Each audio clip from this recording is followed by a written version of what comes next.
r/askreddit. Which actor seemed miscast in a role but ended up killing it? I mean, I don't think anyone was expecting Heath Ledger's Joker to be so incredible. That's why I'm not making any prejudgments on the next Batman movie until I see it. People can make fun of Robert Pattinson for his role in Twilight. Even he makes fun at himself for his role in Twilight. But after watching The Lighthouse, you can't tell me that dude can't effing act without me losing my crap. Bryan Cranston as Walter White. Who would have guessed that Hal from Malcolm in the Middle would absolutely kill it in this role? John Lithgow as a serial killer in Dexter. I grew up watching him play a goofball alien in Third Rock from the Sun. I was massively disappointed when I heard he was playing a serial killer in the new season of Dexter. I thought it would be ruined. His first scene, no dialogue, just him stalking a family at the beach while sipping a tea somehow chilled me to the bone. Man's an amazing actor. Also, to add to this, John Lithgow as Winston Churchill. Agreed. That episode with the painting, his acting was incredibly nuanced. Bruce Willis in Die Hard. Before that, he was a normal rom-com guy cast in an action film when most action leads were absolutely shredded. So much so that the trailers had audiences laughing, and they actually removed him from the poster. Needless to say, the rest is history. Also, Alan Rickman's first movie role. Adding to the legacy, not long before this, Alan Rickman was turned down for a role because the director thought no one could take Rickman serious as a villain. Edward Norton, American History, X. I could never feel intimidated by Norton. Or so I thought. I was terrified of his character. Primal fear seriously freaked me out. Ed Norton has been scary to me ever since. That guy from Not Another Teen Movie is gonna be Captain America. He already sucked as the Human Torch. Hey, whoops. My bad, Chris Evans. He was great in Knives Out. Gene Roddenberry hated Patrick Stewart as Jean-Luc Picard, to the extent he had him wearing a wig during casting. The runner-up for the role told Stewart that he killed the audition, but to lose the wig. Eventually, Roddenberry came around, and I personally think Stewart's Picard was the most amazing captain to ever appear in the franchise. Duncan Phoenix playing Johnny Cash in Walk the Line. I am a huge Cash fan and was very disappointed. He absolutely killed it, though. I was so wrong. Oh yeah, he shocked me how much he transformed into Cash. Amazing performance. Joaquin is a freak. I love his work. That guy knows how to sell a character. Danny DeVito seems miscast to me in almost everything but Big Fish, but he kills it at everything he does. Batman Returns as Penguin. Nailed the heck out of that one. Even before I saw the movie, you couldn't tell me there would have been a better choice. Michael Keaton in Batman. People lost it when he was cast. I remember reading that his Beetlejuice performance sealed the deal because they saw him doing angry scenes. Rob Lowe in Parks and Recreation. Based on some of his other work, it didn't seem like the role of an enthusiastic health nut fit him, but he killed it.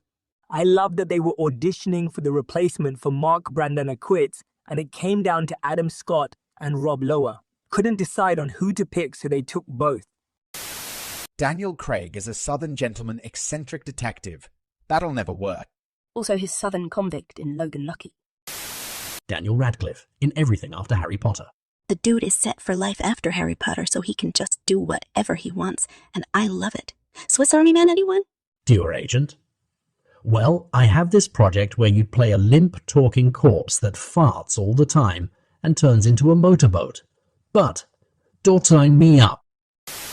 Patrick Warburton as Lemony Snicket really came out of nowhere for me. I totally imagined Lemony Snicket as a scrawny nerd, but the classy, suave character turned out to be awesome. Yeah, I always thought sexy, but in a rat kind of way, except more rat than sexy. In that case, Warburton was slightly different than my expectation. I remember going to the theater to see Silkwood in 1983 with Meryl Streep and Kurt Russell. When they showed Cher's name at the beginning, people audibly laughed. She was fantastic in the movie and went on to a very respectable film career. I had always thought she was a good actor from her days on the Sonny and Cher show, so why not go dramatic? Anyway, I love all her work. Cher in Moonstruck gives me life, and her work in Mask was absolutely moving. David Tennant as Purple Man in Jessica Jones. To me, he was a brilliant but goofy doctor who, not a baddie. Holy cow, though, if his safe and cozy doctor rep didn't quickly dissolve away. I was skeptical of Pedro Pascal as Oberyn Martell in Game of Thrones. In the books, the character has a darker, more commanding type of charisma, but Pedro's version was terrific. I loved him as the Red Viper. He just oozed charisma. He had a wonderful level of confidence and arrogance and righteousness. He was the hero in his own story, but unfortunately, Game of Thrones wasn't in his story, and he ended up getting something in his eye. George Clooney in O Brother. Where art thou?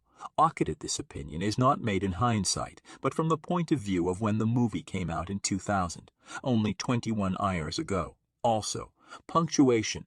John Turturro as well. He's quite the chameleon of an actor, but his role as Pete Hogwallop was something else. Really? It has to be Leslie Nielsen in Airplane, a straight/serious actor of the era playing a role of high farce. How could that work?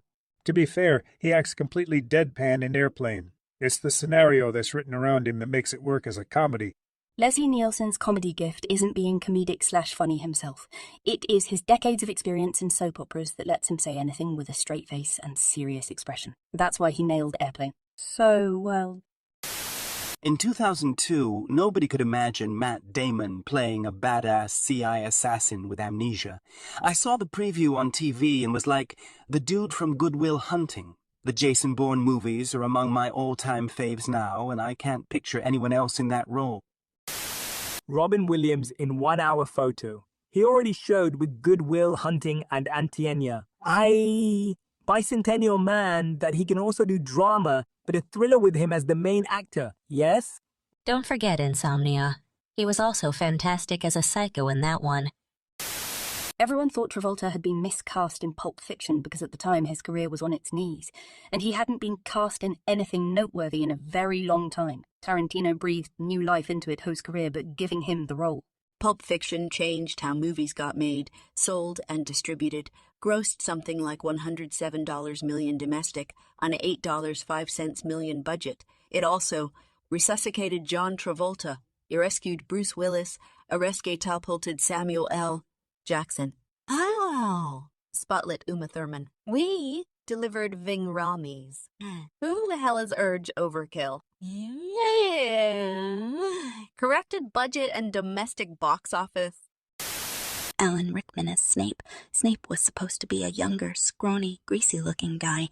Rickman didn't really look at all how he was described in the books, but still made a fantastic Snape. Damn, I can't imagine Snape not being Alan Rickman build. It's kind of funny because Snape, Harry's parents, Remus Lupin, Sirius Black, etc., are all meant to be the same age, and that's young age and that's young 21/22 when the Potters died, and 32/33 in the first book. Instead, they just aged everyone up, which led to great casting but takes away from how sad it was that this all happened to them when they were kids. Owen Wilson in Loki. I did not see that one coming. I just want him to get a jet ski. Will Ferrell in Stranger Than Fiction played an excellent role as a non-goofball. This may sound like gibberish to you, but I think I'm in a tragedy. I brought you flowers.